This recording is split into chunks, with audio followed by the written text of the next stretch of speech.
Welcome back to another episode of Right on Focus. We've got a good one for you today. I don't know where this one's going to go because the first segment we're going to be talking about wearing masks and not wearing masks, but it's going to be interesting because we just had a very interesting phone call with our son's principal, and it's going to be interesting because we just got into the studio here and we've yet to discuss it, but there's a lot to discuss because we might not actually go to our son's graduation because of some of the things that they placed as rules for us to follow. So we'll talk about that. And also, Nadine, we interviewed someone very special in Las Vegas. Who do we meet up with? We did. A very good friend and an amazing patriot, Jason Frank. So yes. That's a good one. Okay, so we're going to talk about that in a second. So we'll be right back on Right on Focus.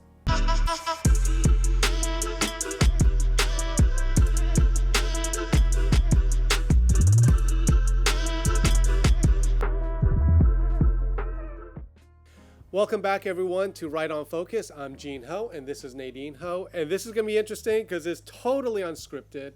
Right before we came into the studio today, Nadine was on the phone with the school principal of our son, who is in the class of 2020.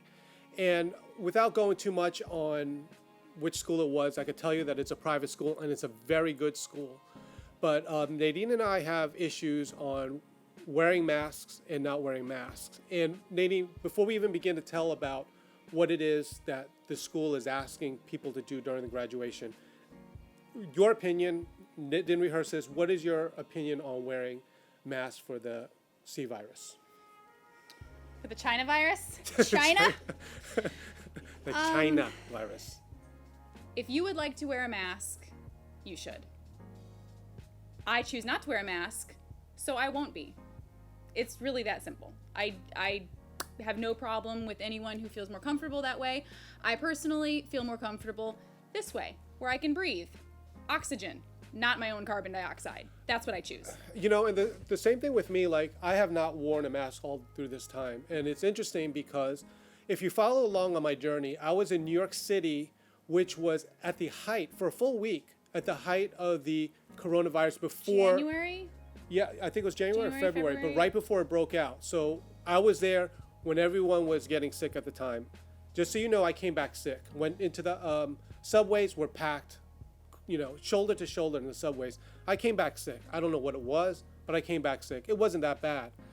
I'm not saying that the China virus, the coronavirus, is not a real thing. Oh, it exists. I'm just saying that, you know what, for my health, I feel like I need to not wear a mask so I get more oxygen. You know, I think it's healthier not to wear a mask. Now, if my job required me to wear a mask, I would have a decision to make, and I'll be honest, I would probably wear a mask because I want to make money for my family, so that's what I'm going to do. So it's not to say that I would never wear a mask. I haven't yet, but it's not to say I wouldn't. But Nadine, with the school, that it's a private school, so what is it that they want us to do for the graduation? Well, because it is a private school, we are able to make decisions that go off of recommendation. We can really do whatever we want to do. We could say we're going back to school tomorrow and we're going to start classes in the ocean. We can do whatever we want to do. It's private. And I understand still going to some degree by the recommendations of experts to some degree. I think where my issue came is a few days ago, an email came out with specifics for the graduation ceremony itself. Now, I understand there are a lot of you who are in states that maybe you're not even able to have a graduation ceremony at all. And I'm empathetic to all variations of this situation. And I'm sorry for those students who are missing out altogether. Our school is going to attempt to have a graduation ceremony. Now, mind you, we have 15 graduating students. So in the state of South Carolina, 15 graduating students with their immediate family, we're still under the 100 recommended, whatever 100, it is. You know, group sizes of 100 or less. So we're still under that group size anyways. So the additional suggestions, I guess. I have them right here. Okay. It's basically, they are saying that families should come in and wear a mask and then they say once you get to your seat, you can take off the mask. But here's the thing. I mean, to specify, enter the building. There will be a table set up with masks, gloves, and disinfectant. Once you enter the building, unmasked by the way, then put on a mask to walk to your seat, be seated, and once you're in your seat in your own little family bubble unit, then if you'd like, you can remove the mask. I think the issue that both Nadine and I have is that, like, if it was something like if I've been shopping at Walmart, love the people there. They are evidently required to wear masks. If I was working at Walmart and I was working there, stocking shelves or whatever, and they asked me to put on a mask, I'll be honest, I would probably do it because it's my job, and I need to make money for my family and all this stuff. But we're talking about an issue where it's a private school going to a graduation, and the best thing that Nadine says, she says, well, we're not playing the germ game. And we're not going to do this just for appearance sake of doing it. That wasn't my phrase, by the way. That came from Bill Gates. Bill Gates was the one 5 years ago, or whatever it was, in his TED Talk, where he was talking about preemptively needing to play germ. We are literally playing Bill Gates germ games right now, people. Put on your mask, go out in public, and don't stay in your 6 foot bubble. I was reading the other day that 6 foot situation has something to do with the app that they're hoping people will download. That app works at the 6. It's just at this point, the restrictions and the guidelines that are being put on are nothing more than control. We're way beyond step 1. I don't even know what this would be at this point. It is all about control. You're going to allow me to walk into the building unmasked. Danger, danger, put on your mask. Then I'm somehow helping everyone by having the mask on and walking 40 paces to my seat, where then I can take the mask off in the gymnasium. It's nothing more than control and power. And my thing is, the thing that I then questioned administration was, okay, so if this is the rule now, did you all see the CDC's recommendations for public school in the fall? What they advise, page 45 of the CDC's new guideline booklet that came out yesterday, what are they advising? Oh, for heaven's sakes. Oh, I saw that. Seriously, people, if you haven't seen it, oh my goodness. We're gonna put all desks 6 feet apart, all facing the same way. Distance on school buses, 1 child per seat. You've got to skip rows, install sneeze guards and partitions where you can't space 6 feet apart. One-way routes and hallways, just like you're used to in the supermarkets by now. People, this is the slow slide into communism. You already had Bernie Sanders as an option, okay? And I'll just say one more thing about this is, once again, we're not saying that the disease isn't real. The disease is real. But here's the thing. You have to remember it's a flu.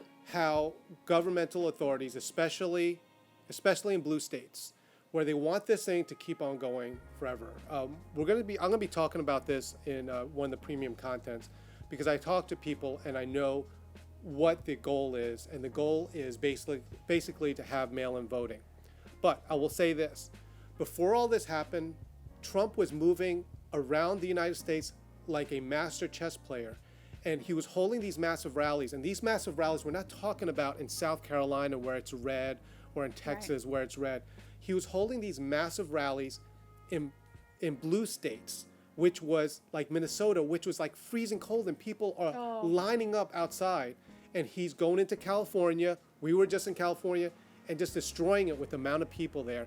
And then suddenly they want to have all these restrictions placed, and they want to continue as long as possible. So, in conclusion, as a family, we have some decisions to make. I'm wise enough not to ruin things for my family just to stand on a principle.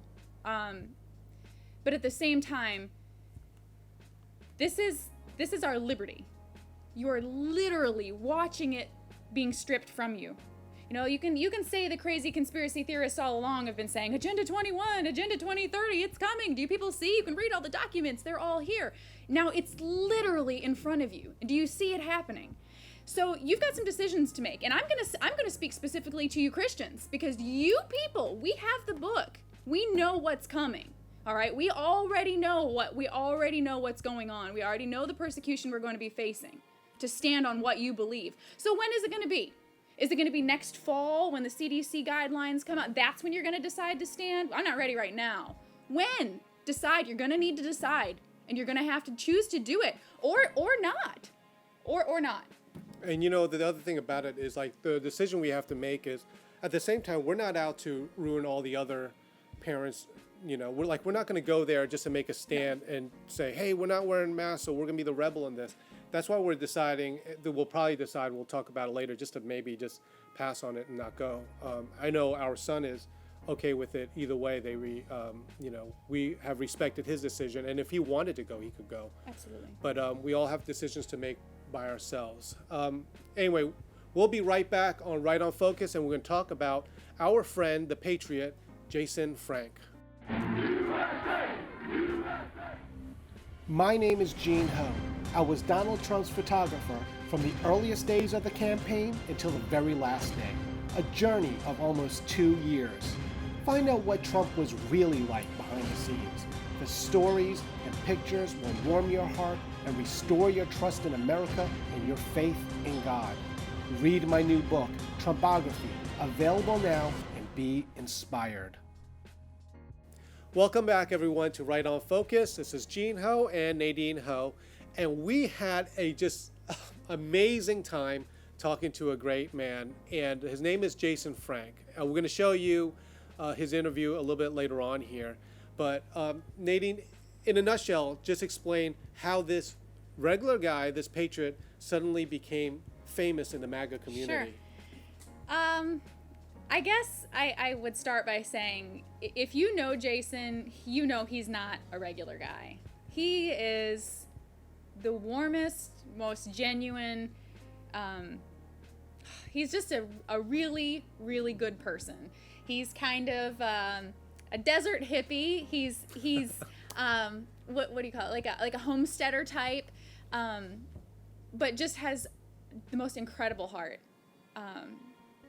Well, tell us why he became famous. Well, out of the blue. Right. Out of the blue.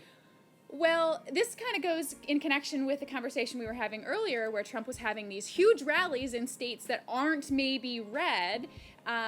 It was Arizona, which is Arizona. Solid purple. It was the Phoenix. Yep. It was the Phoenix rally. Now, Jason's actually from Las Vegas, but the Las Vegas rally that was maybe a week or 2 weeks after this Phoenix wasn't on the calendar yet. So he decided to go to the Phoenix because it was the closest thing to him. And so he went to the Phoenix rally. And while there, the way he tells the story, he and another gentleman who he didn't know were looking to get refreshments, I think. And while they were there, they bumped into an elderly fellow who was a veteran, and his seat was VIP, all the way down all the steps. And this little old man, just adorable and frail, and he was kind of debating how he's supposed to get down the steps to his seat. And Jason says to this guy who he didn't know, Larry, who's also a great guy, hey, let's just carry him down to his seat. Let's pick him. We're fine. We got this. So they picked him up and literally carried him down all the steps to his seat in the front. Meanwhile, everyone's in the whole sold-out auditorium is just chanting USA, yes. USA. And I believe it was Don Jr. that pointed him out. He did. He got a shout out. He was mentioned. So it was just a really beautiful moment for all of us in the MAGA community. Anyone who also follows QAnon. He did have a QAnon shirt. Jason also has a huge Q tattoo on his elbow. He is a huge follower and supporter of Q. And as the media tries to paint the Q community kind of as, crazy, radical, violent individuals, and here you have just the most warm souls carrying a little old man to his seat. Well, the thing is, too, I just wanted to mention with Q, everyone always asks me, and they constantly say, well, what do you think about Q? Is Q real or whatever? You know what? Number one, why does anyone care whether a person believes in Q or not believes in Q? But this much I will tell you. The President of the United States, his platform, because I was there when he was running, was not build the wall. That was part of it, but that wasn't his platform.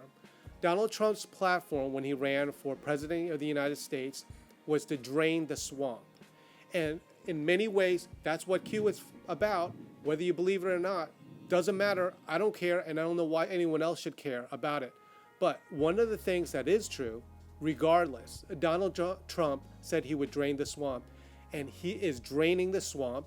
And he's even saying stuff like, hey, I caught the swamp. I got the swamp. I caught them. And so it's interesting.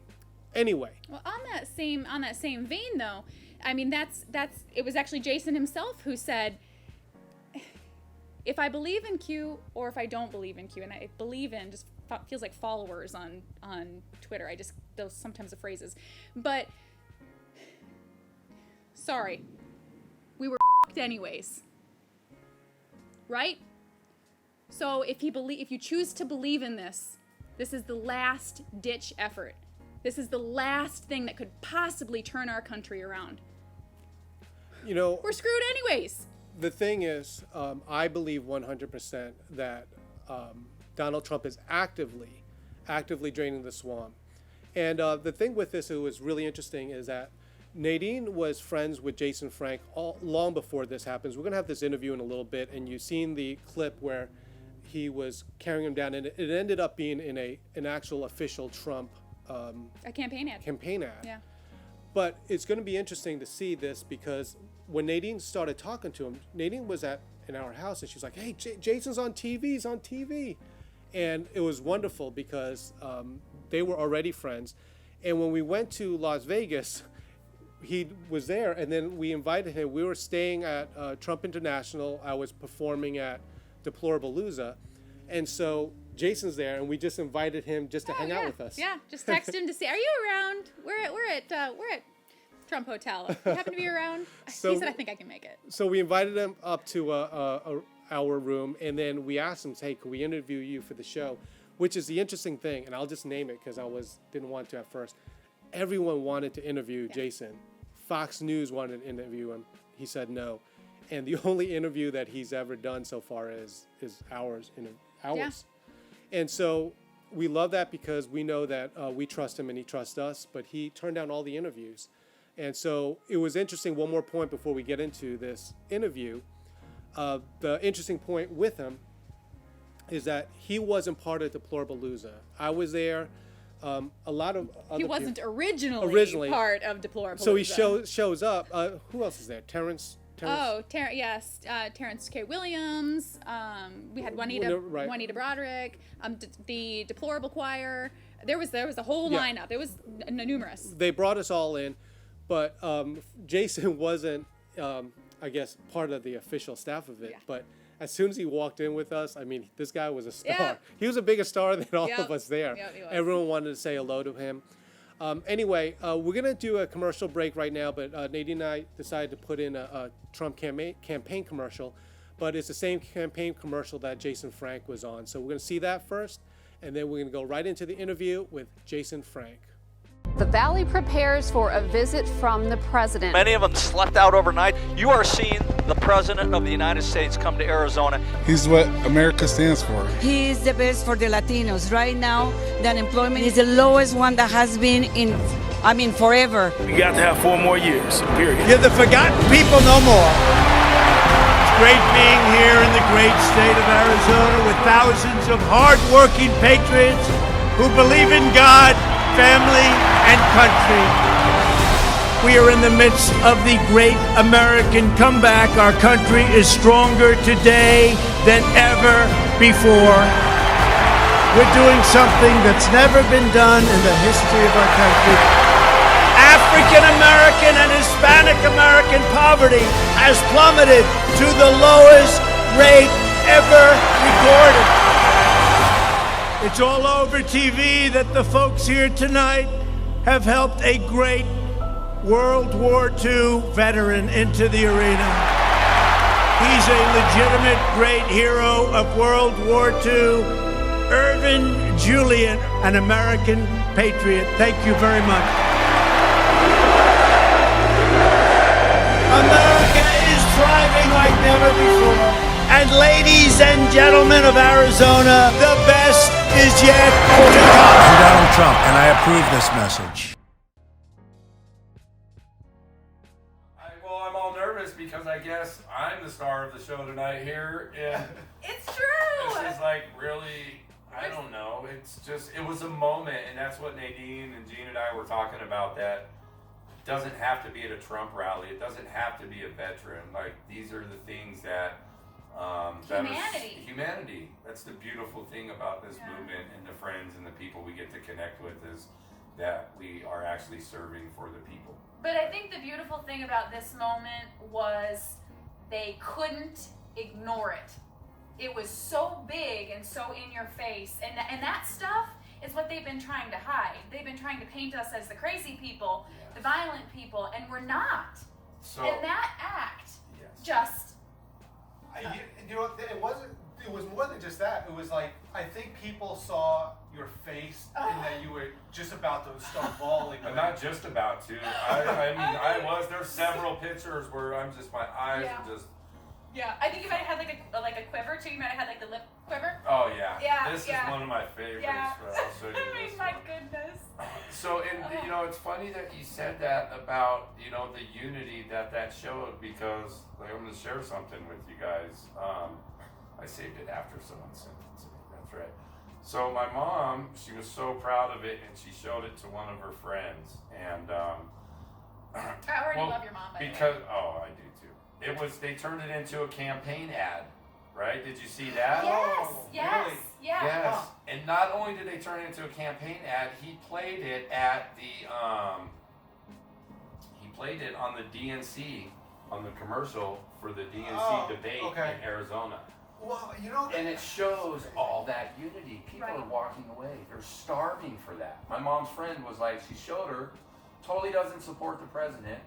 I've known this woman for 20-something years, and she hasn't had the courage to just ask me.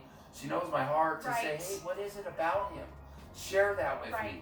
Because I've never voted in my life. I didn't even vote for him the first time. Wow, I'm so excited for you. Yes, I'm registered now. I'm going to vote, but I've never supported anything. And you know what?